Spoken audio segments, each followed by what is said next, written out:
gue kalau mengeliminir rasa panik kan gerak-gerak. Saya mengeliminir rasa panik ya pura-pura nggak ada mimik loh. Bapak Ibu sekalian, Assalamualaikum warahmatullahi wabarakatuh. Selamat pagi, salam sejahtera buat kita semua. Om Swastiastu, Namo Buddhaya, salam kebajikan. Jadi izin saya berdiri di depan ini. Pertama, saya melepas masker. Nanti kalau pakai masker untuk sambutan itu megah-megah. Kemudian izin saya pakai kopiah supaya produk kita ganteng. Kalau masker sih sprengnya-sprengnya. Jadi Bapak Ibu sekalian, yang terhormat ini para narasumber, masih kita tunggu Pak Rudianto. Beliau nanti mewakili DPRD selaku narasumber. Ini kegiatan dedikatif, nanti narasumber semua kegiatan kita undang dari DPRD. Kemudian Mas Riki Toma, ini konsultan dari CP Tata Rekayasa, dan Mas Indra Kus Yuniadi, konsultan APEDA, nanti yang menyampaikan berkaitan dengan Mas Riki ini berkaitan dengan angkutan barang, kajian angkutan barang. Kemudian Mas Indra ini berkaitan dengan value capture. Bapak Ibu sekalian yang kami hormati, baik dari perwakilan instansi vertikal di Kota Semarang dan OPD di lingkungan pemerintah Kota Semarang. Kemudian dari para pimpinan OPD ada yang mewakili. Terus wabil khusus saya harus nyapa itu sobat diklat saya, sini beli prenges-prenges. Cuma rambutnya sekarang pakai sembil, biasanya mabluk dan itu. Pertama-tama marilah kita panjatkan puja puji syukur kehadirat Allah Subhanahu wa taala bahwa pagi ini kita masih diberikan kesempatan sehat dan kesempatan waktu untuk bisa hadir dalam undangan kami ini. Bapak Ibu sekalian, kami sampaikan kenapa kok ini Bapeda mengadakan sosialisasi hasil-hasil penelitian Kota Semarang. Ya minimal bedo ngerti bahwa Bapeda ini juga gawean. Karena itu kalau dinas teknis ya, karena saya pernah merasakan di dinas teknis ngurusi taman, itu kita gawean. Bangun taman zona, bangun taman ini, Bapeda kan kita enak itu musul bank digembengi kalau kasubag perencanaan di masing-masing OPD. Input SIPD, terus rubah lagi yang semula dari input kudu dihapus lagi kan. Wes mulai dikeroyok oleh OPD, anggarannya kurang. Masing-masing dong menuntut anggaran, sementara kita mengolah anggaran yang terbatas. Nah itu berkaitan dengan salah satu tugas pokok fungsi Bapeda. Tapi di sisi lain di Bapeda itu ada loh satu bidang yang mengurusi berkaitan dengan urusan penunjang penelitian, yaitu bidang litbang. Nah ini gendong ngerti, biar kita sosialisasi ini. Bapeda juga melakukan beberapa tugas pokok fungsi penunjang di bidang penelitian. Walaupun nggak tahu nanti apakah ini nanti kan ini akan dibentuk namanya kalau di nasional itu BRIN, Badan Riset Nasional, Badan Riset dan Inovasi Nasional. Kemudian di daerah kan juga harus dibentuk nanti BRIDA, Badan Riset dan Inovasi Daerah, yang nanti akan jadi lembaga sendiri. Nah, mungkin nanti saya ini rada pisah dengan Mas Bilar. Saya doakan nanti kalau ada bentuk BRIDA ya Mas Bilar melanjutkan sebagai kepala bidernya eselon 2. Kan diamini loh, amin. Kisku ya, Mas Kisku ya ngamini itu ya. Podo-podo bekas apa yang ngurusi lampu terus serang ngamini gitu. Lampu dan reklame.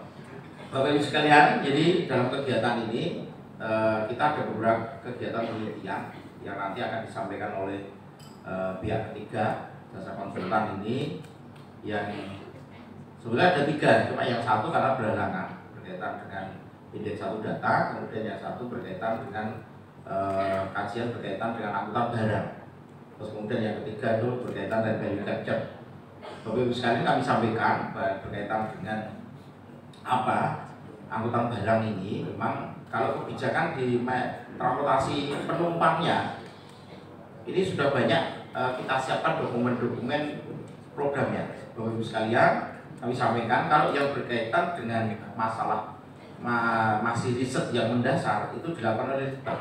Tapi nanti kajian-kajian yang sifatnya implementatif didistribusi kepada program dan kegiatan itu dilakukan oleh teman-teman bidang program di Bapeda.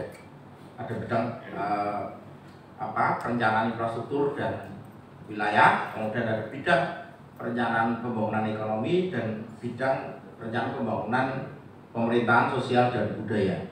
Kemudian di Bapeda ada satu lagi bidang yang mungkin teman-teman pasti kenal. Tak sebut namanya figurnya, mesti kenal namanya Mas Sugeng. Semua Kasubag perencanaan. Ada namanya Mbak Nopi, sing atose koyo ngono kan. Enggak ya, enggak. Oh gitu. Jadi yang berkaitan dengan kajian-kajian mendasar yang nanti menjadi rekomendasi kebijakan. Enggak tahu apakah nanti ditindaklanjuti dengan rumusan kebijakan, entah itu perda, entah itu peraturan wali kota, bisa dilakukan oleh seluruh bidang masing-masing, juga termasuk Litbang ini. Itu nanti mengirim rekomendasi kepada bidang program untuk melakukan kajian-kajian yang sifatnya nanti didistribusikan kepada program dan kegiatan. Misal di Bapeda itu ada master plan persampahan. Itu karena nanti dari kajian itu merekomendasikan program dan kegiatan apa yang harus dilakukan oleh dan didistribusikan kepada OPD. Kemudian master plan berkaitan dengan sumber daya air dan lain-lain. Juga termasuk di bidang ekonomi ini sedang melakukan kajian berkaitan dengan bagaimana meningkatkan UMKM di Kota Semarang. Di Sosbud juga ada. Nah itu, sehingga biar kami jelaskan, kami sampaikan biar teman-teman memahami Bapeda ini ngopo kok ini data di sosialisasi. Nah ini yang dalam konteks ini penelitian-penelitian yang sifatnya mendasar. Karena ada fenomena-fenomena yang harus kita rumuskan. Kemudian Bapak Ibu sekalian, kami sampaikan juga tahun depan kita juga akan membuat terobosan. Jadi sekarang ini kan semuanya diorientasikan dengan kebijakan untuk efisiensi struktur. Di Bapeda itu eselon 4 sekarang tidak ada, hanya ada di Kasubag dan Kasubag Keuangan. Saya pikir itu di hampir semua OPD. Sehingga semuanya jadi support. Di bidang program otomatis sebagai fungsional perencanaan. Kemudian di penelitian otomatis di fungsional penelitian. Dan nanti tahun depan selain beberapa kegiatan yang dilakukan oleh pihak ketiga, itu kami berdasarkan output yang ada di Bapeda dari IKU-nya Bapeda, kemarin memang sempat terjadi efisiensi anggaran. Itu ada diskusi di Bapeda. Apakah outputnya dikurangi karena anggarannya terbatas atau seperti apa? Kemudian saya memerintahkan tetap outputnya tetap, cuma nanti caranya kita coba menggunakan metode lain. Salah satunya di dalam riset nanti, karena masing-masing itu sudah fungsional peneliti. Nanti penelitian akan dilakukan oleh staf peneliti di Bapeda, tidak di BIA 3. Mungkin Mas Indra, tetap masih ada Mas Indra, jangan khawatir. Tapi nanti akan dilakukan oleh para staf-staf fungsional yang ada di Bapeda. Sehingga ya pekerjaannya mereka membuat penelitian, membuat perencanaan. Dan nanti masalah pengkayaannya tinggal kita mengundang FBD, mengundang para narasumber untuk memperkaya kajian-kajian yang dilakukan oleh Bapeda. Dan itu memang sebagai salah satu syarat untuk mendapatkan angka kredit ya, Mas Aji ya, angka kredit. Sehingga tahun depan kita dorong sumber daya yang Bapeda ini ya yang fungsional perencanaan harus menghasilkan dokumen perencanaan. Nah kita biayai hanya dengan FGD, makan minum. Kemudian kalau berkaitan kualitasnya kita undang narasumber. Di awal kita mengundang narasumber, mungkin memberikan pemahaman dulu terhadap substansi. Kemudian di akhir nanti mengapropel hasil-hasil yang dilakukan oleh teman-teman fungsional di Bapeda. Itu langkah-langkah terobosan dengan keterbatasan sumber daya. Nah mungkin teman-teman yang di dinas, yang di OPD, kira-kira kalau keterbatasan biaya, outputnya yang dikurangi. Tapi bagaimana output tetap? Tapi bagaimana? Nggak tahu nanti melibatkan dengan CSR atau apa. Yang jelas output itu harus kita pegang. Nah itu yang dilakukan oleh Bapeda. Terus Bapak Ibu sekalian, terkait materi hari ini nanti akan disampaikan oleh pihak ketiga sementara ini nanti Mas Indra dan Mas sama Riki nanti berkaitan dengan masalah angkutan barang. Ini kita sosialisasikan, harapannya nanti OPD-OPD yang terkait dengan ini memahami kira-kira fenomena yang ada berkaitan dengan angkutan umum barang seperti apa. Karena ini menjadi keluhan Bapak Ibu sekalian. Kita kalau angkutan penumpang, insya Allah di angkutan penumpang ada Trans Semarang dan baik jaringan maupun ininya sudah cukup melayani lah. Karena kita sudah mendapatkan wahana tata nugraha ya, sehingga diakui lah. Dan saya pribadi kalau saya membandingkan dengan kota-kota lain, Trans Semarang ini lebih maju dalam pelayanan. Bahkan sampai feeder-feeder di pelosok desa itu terlayani oleh feedernya. Nah, terus kemudian ke depan berkaitan angkutan penumpang, kita juga punya pengembangan. Dulu kita berinovasi ingin mengembangkan LRT, walaupun ternyata fiskalnya juga cukup berat. Kemudian kita membuat ini pengembangan tram. Terus kemudian yang juga berkaitan dengan BRT itu nanti ada BRT dedicated line. Yang ini masih kita komunikasikan dengan pihak kementerian, karena konon katanya akan dibantu pembiayaan dari salah satu bank di Jerman lewat program Sustainable Bebas. Nah ini terobosan-terobosan kita yang akan kita lakukan terus di penumpang. Nah di barang seperti apa? Sepertinya ya di angkutan barang ini agak ketinggalan ya. Sehingga fenomena itu angkutan barang itu arteri Yosudarso kanan kirinya pada dikebai parkir kontainer dan yang lain-lain.